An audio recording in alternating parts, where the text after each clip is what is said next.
मतलब मुद्दा समझना कि टैरिफ होता क्या है, कि आपको उनके गुड्स की कितनी जरूरत है। चाइनीज लाइटें इतनी ज्यादा आ गई थी and they were so much cheaper compared to the Indian lights के लोग इंडियन लाइट्स खरीद ही नहीं रहे थे। इस दुनिया में कोई किसी का दोस्त नहीं है। चाइना से काफी हद तक अमेरिका बिल्कुल चिड़ा हुआ था।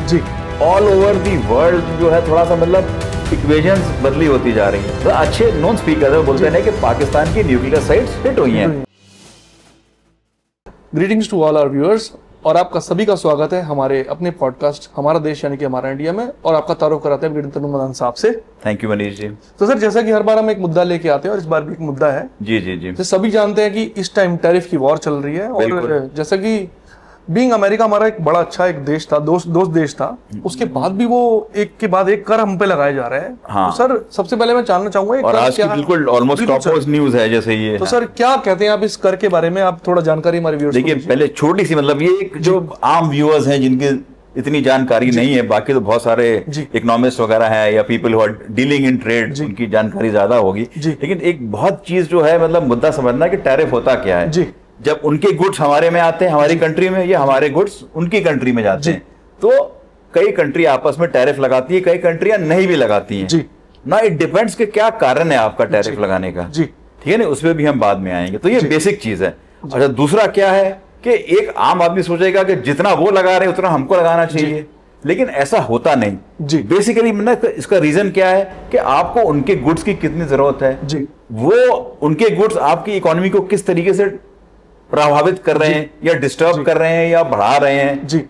ठीक है नहीं, और आपका नेट जो है, आपका ट्रेड डेफिसिट वगैरह क्या बन रहा है, ये सारे मुद्दों पे निर्भर करता है। तो कई बार लगता है सिंपली कि जितना वो लगा रहे उतना हमको लगाना चाहिए, लेकिन ऐसा होता नहीं है। तो हर हर कंट्री जो है अपना वर्कआउट करती है और कितना उसको लगाना चाहिए, वो ये चीजें जो है डिसाइड करते हैं कि हमको कितना टैरिफ लगाना चाहिए। लेकिन बेसिक जो मोटा मुद्दा होता है कि जो हमारी अपनी होम प्रोडक्शन है, जो हमारे सामान जो हमारे घर में बन रहा है, उसको इफेक्ट नहीं होना चाहिए।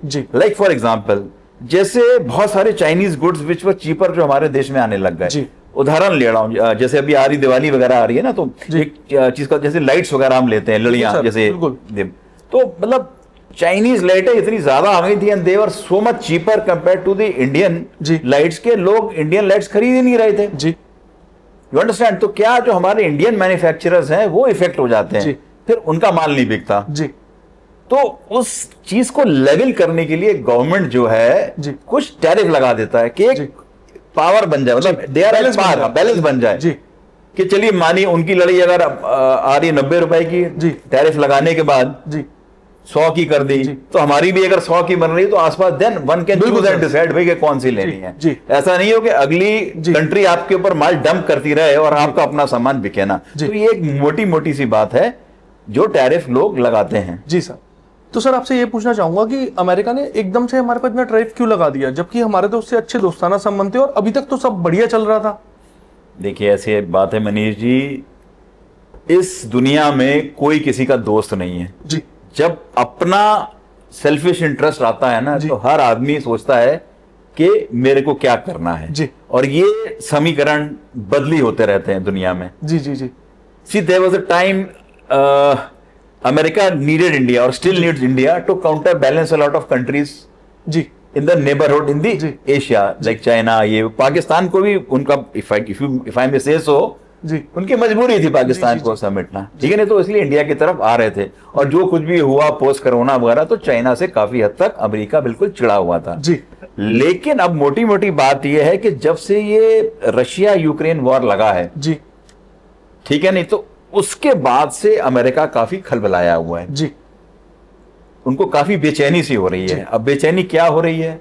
एक बहुत बड़ा प्राइम मुद्दा है कि इंडिया रशिया से तेल खरीद रहा है और डिस्काउंटेड रेट पे, बिकॉज बाकी इतने सारे सैंक्शन लगाए हैं कंट्रीज ने कि रशिया का सामान जो बिक नहीं रहा, but India is buying oil at a cheaper price, उसको रिफाइन करके बेच रहा है दुनिया में। एक तो ये प्राइम मुद्दा है। लेकिन इसमें एक मेन बात है कि it is not only India which is buying, China is also buying. America खुद खरीद रहा है, यूरोपियन यूनियन के कंट्रीज हैं वो गैस खरीद रहे हैं। तो ऐसा नहीं कि इंडिया सिर्फ खरीद रहा है, लेकिन थोड़ा सा इंडिया से ज्यादा उन्होंने ये ले लिया है। और इंडिया के इंपोर्ट्स कंपेयर टू चाइना कम है। ऑयल की देखें। दूसरी बात है they want to push, they मतलब America wants to push a lot of their agricultural produce वगैरह ये वो इंडिया में, which we are not keen to buy for various reasons, you know. अब उसमें बोलेंगे तो बहुत लंबा मुद्दा हो जाएगा इस बारे में। बिल्कुल सर, ठीक है ना। And we don't want to discourage our own farmers and own agricultural produce. India agricultural land तो बिल्कुल कंट्री है। हाँ, लेकिन कई चीजें मंगा भी है तो एक ही मोटी मोटी बात है, ठीक है कि नहीं? जी जी जी। दूसरा तीसरा मुद्दा ये है कि देखिए ऑल ओवर दी वर्ल्ड जो है थोड़ा सा मतलब इक्वेशंस बदली होती जा रही हैं। जैसे ब्रिक्स की मीटिंग होने वाली है ना, और तो थोड़ा उससे भी अमेरिका जो है खलबलाया हुआ है। अच्छा, ये सारी चीजें मैं बता रहा हूं, मतलब देखिए कोई ऐसा मैं नहीं हूं कि I am sitting in the helm of, सारा मुझे ही पता है, बट ये जो आप पढ़ते हो लिखते हो जो एक ज्ञान लेते हो, so all these things observation है, they could be they may not be. जी बिल्कुल सर, ठीक है कि नहीं जी। तो अच्छा, एक और जो थोड़ा सा मतलब मुद्दा उनको जो खलता है कि भाई ट्रम्प को लगता है कि जो ये एक सीज फायर हुआ ऑपरेशन सिंदूर का, उसमें उनका बड़ा हाथ था, लेकिन उसको इंडिया ने एक्नॉलेज नहीं किया। बिल्कुल सर, नहीं किया, ये उनको लगता है, जबकि इंडिया कहता है कि उसका कोई हाथ नहीं था। अब इसका एक फॉल आउट और भी हो सकता है, जैसे आप लोग भी लिखते पढ़ते रहे, दुनिया में इतना ज्ञान घूम रहा है ना। बिल्कुल, ये भी कहा गया कि जो पाकिस्तान की जो न्यूक्लियर साइट्स जो हिट हुई हैं, उसकी कोई कंफर्मेशन कहीं नहीं है, लेकिन ऐसा अनुमान लगाया गया। जो अलग अलग स्पीकर्स हैं जो बोलते रहे हैं, और अलग अलग के अच्छे नॉन स्पीकर है बोलते हैं कि पाकिस्तान की न्यूक्लियर साइट्स हिट हुई हैं। अच्छा, अब लोग ये भी कहते हैं कि वो पाकिस्तान के खुद की न्यूक्लियर साइट्स नहीं है, they are nuclear sites of US. या बिल्कुल सर, ठीक है नहीं, मेरे को ऐसा नहीं कि मैं मतलब I am talking to with conviction, मैं बता रहा हूं कि ऐसी चीजें हो सकती हैं। अब जब उनकी अपनी साइट्स हिट हुई होंगी तो हो सकता है कि यूएस ने, हो सकता है कि इनडायरेक्ट प्रेशर लगाया हो बौखलाहट में कि हमारा नुकसान ना हो जी।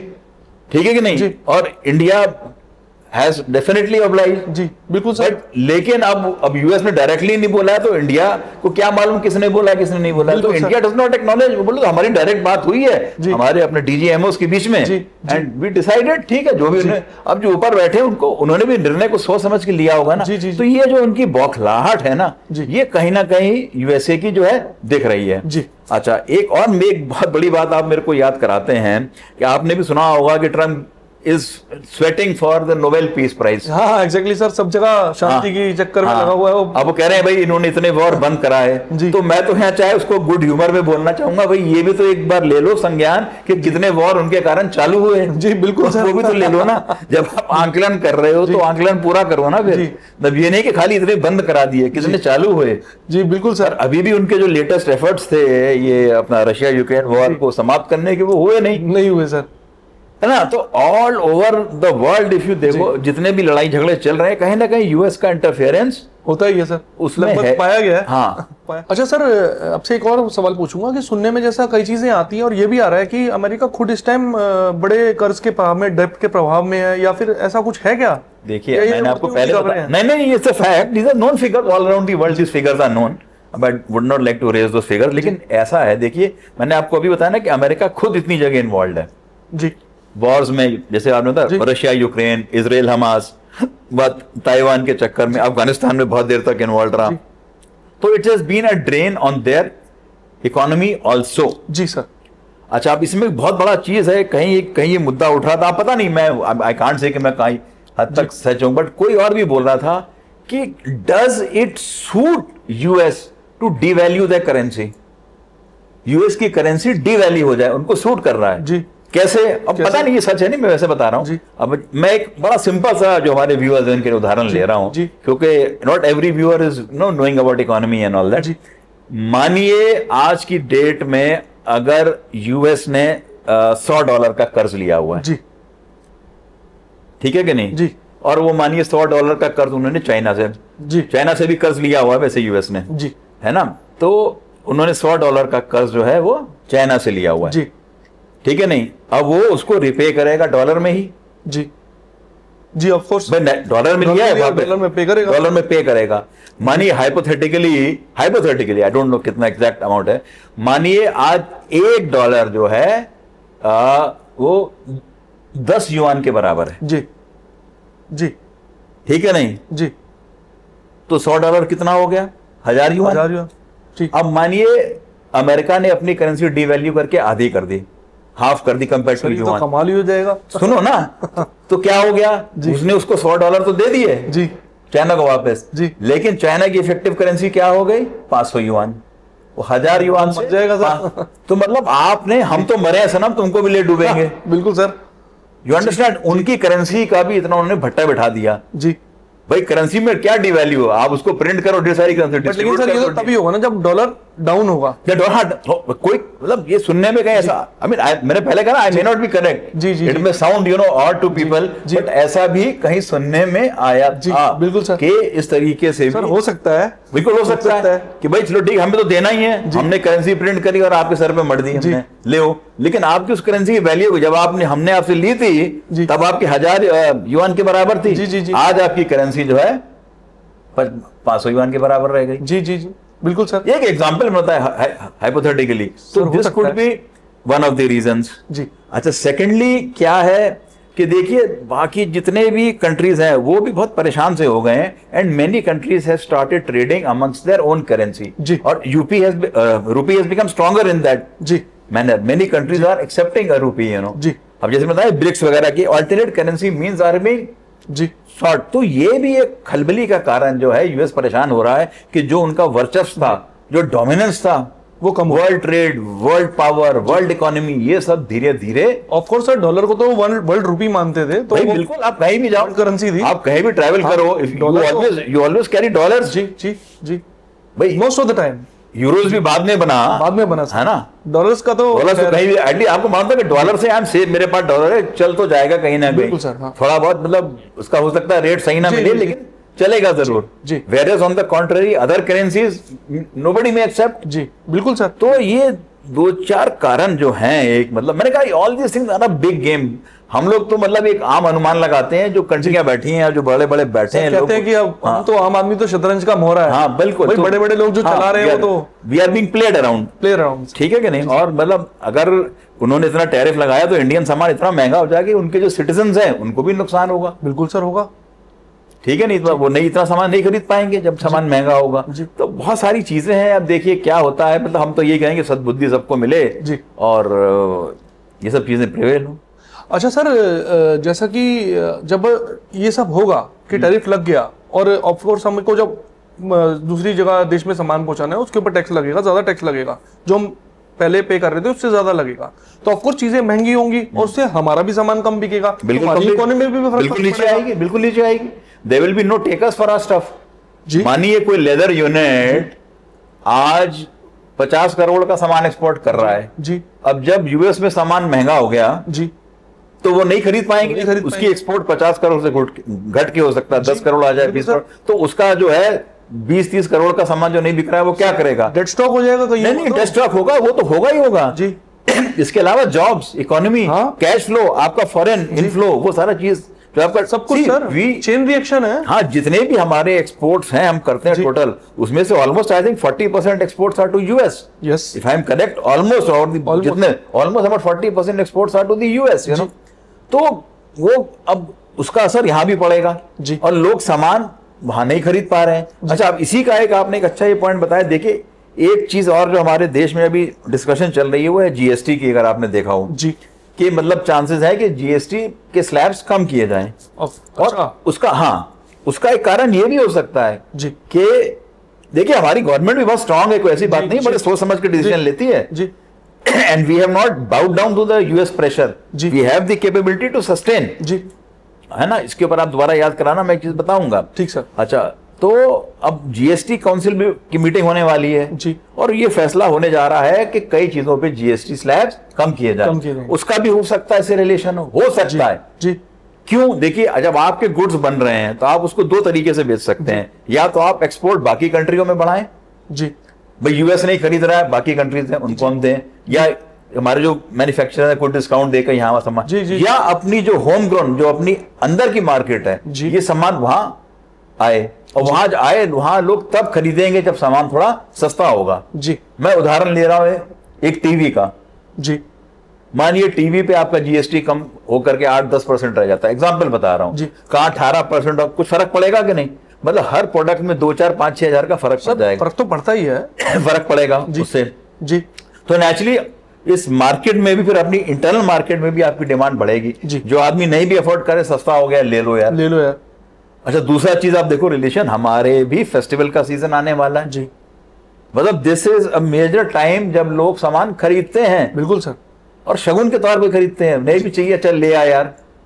माने और सर मोटी मोटी बात ये होगी, ये जो टैरिफ का फ्रेज है, हो सकता है इतना लंबा ना हो कि लगे ही पड़े उसमें, कभी तो वापस रीसेट होगा, हो सकता है, बिल्कुल हो सकता है, उतना ही टाइम तो पास करना है। हाँ बिल्कुल हो सकता है ये अपने लोग आपस में, इन द मीन टाइम हमको भी हमारा फर्ज बनता है as our own citizen of India, हम भी सपोर्ट करें अपनी मार्केट को, और गवर्नमेंट भी एफर्ट कर रही है बाकी सामान बेचने को, मेक इन इंडिया प्रोडक्ट को बाय करें। हाँ बिल्कुल, फॉरेन को थोड़े दिन के लिए त्याग दो, क्या हो गया? बिल्कुल, हम तो हमेशा ही कहते हैं जी, है ना, अपना बनाया फैब्रिक खरीदो, हमारी कंट्री कितनी वर्सटाइल है, बिल्कुल, मतलब हर चीज में बी इंडियन बाय इंडियन जी, और क्या खराबी है हमारे सामान में, फर्स्ट क्लास बढ़िया सामान बन रहा है जी जी, है ना, वो कहते हैं ना वोकल फॉर लोकल, बिल्कुल सर, तो we are vocal for local जी सर। तो इस तरीके से देखिए सरकार भी अपना प्रयास कर रही है कि भाई सामान बाहर भी जाए और हमारे जो आम कंज्यूमर्स हैं उनको भी सामान सस्ते रेटों पे मिल सके जी, तो I think it's a good deal, win win situation, बहुत विन विन सिचुएशन। अच्छा सर, मोटा मोटी तो आपने बहुत सारे कारण हमें बता दिए और थोड़ा कॉस्ट भी बता दिया कि क्या इसके पीछे, मतलब इसकी थ्योरी क्या हो सकती है, बट लेकिन फिर भी कहीं कुछ रह रहा है क्या सर इसमें?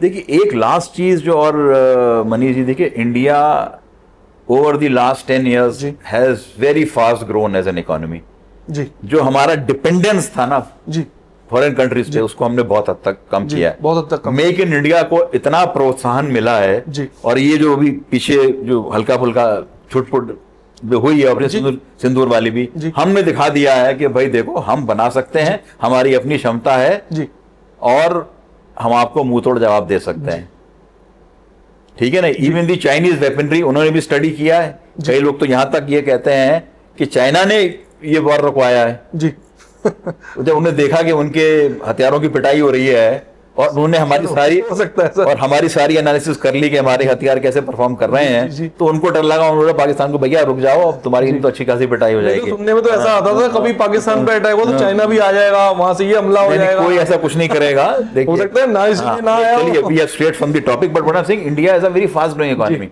तो लोगों को ना जलन कुटन भी हो जाती है जी जी जी, कि यार इनको कैसे डिस्टेबलाइज करो जी। अच्छा, डिस्टेबलाइज करने के अगर आप पीछे लिंक करो, कई भी हमारे वीडियोस हैं या औरों के भी वीडियोस हैं कि बड़े सारे प्रयास किए गए हैं, उकसाने की कोशिश की गई है कि इंडिया को कहीं कॉन्फ्लिक्ट में और वॉर में घेर लिया जाए, एन नंबर ऑफ उन्होंने तरीके साम दम सब इस्तेमाल कोशिश करिए ना। आप देख जैसे पीछे ऑपरेशन सिंदूर हुआ जो कुछ बांग्लादेश में हो रहा है कि कहीं इंडिया भी किसी चक्कर में इन्वॉल्व हो जाए और 2-4-6 साल इन्हीं चक्करों में पड़ जाए, लेकिन हम लोगों ने बहुत मतलब मैच्योरिटी दिखाई है, बिल्कुल सर, ठीक है ना, तरीके से स्टेबिलिटी दिखाई है, काम किया है, तो वो भी कई देशों को ना चिढ़ हो जाती है यार ये कंट्री स्टेबल कैसे है जी। हमारे जो पड़ोसी मुल्कों को देख लीजिए, हालात बुरे हैं, आटा दाल चावल चीनी नहीं है, खाने को नहीं है, पैसा नहीं है, but that way India has been a very stable country over the years, तो वो भी एक लोगों को चिढ़ होती है कि यार इनको डिस्टेबलाइज करो। देखो इंडिया बाकी चीजों में तब इन्वेस्ट कर पाएगा जब as a country we are stable जी, तभी तो आपका ट्रेड इकोनॉमी ग्रो कर। जब आप लड़ाई झगड़े में लग जाओगे तो आपका सब सर लड़ाई झगड़ा तो एंड सॉल्यूशन थोड़ी किसी भी चीज तो आपका मतलब अब आप कह रहे हो लाइक यूक्रेन को सालों लग जाएंगे रीबिल्ड करने लग जाएंगे सर जी, बिल्कुल ठीक है नहीं। और कई लोग कहते हैं कि आधा यूक्रेन जो है अमेरिका खा जाएगा, आधा रशिया खा जाएगा, बचेगा हाँ, कुछ अटकलें हैं जी, ये मोटी मोटी बात है। तो सर क्या कहते हैं, आई थिंक हमने बहुत पॉइंट्स डिस्कस किया, वी हैव समराइज्ड इट, मतलब वैसे तो discussion can be endless but we summarized it. तो सर आप बाय बाय कीजिए व्यूअर्स को। तो हम यही बोलते हैं, हमारा जो चैनल है उसको देखते रहिए, प्रोत्साहन देते रहिए, और हम कोशिश करते हैं अच्छे जीवंत मुद्दे आपके सामने लेके आते रहें। And please do share, like and subscribe, and with that we wish all our viewers goodbye, and as usual we say Jai Hind and Jai Bharat.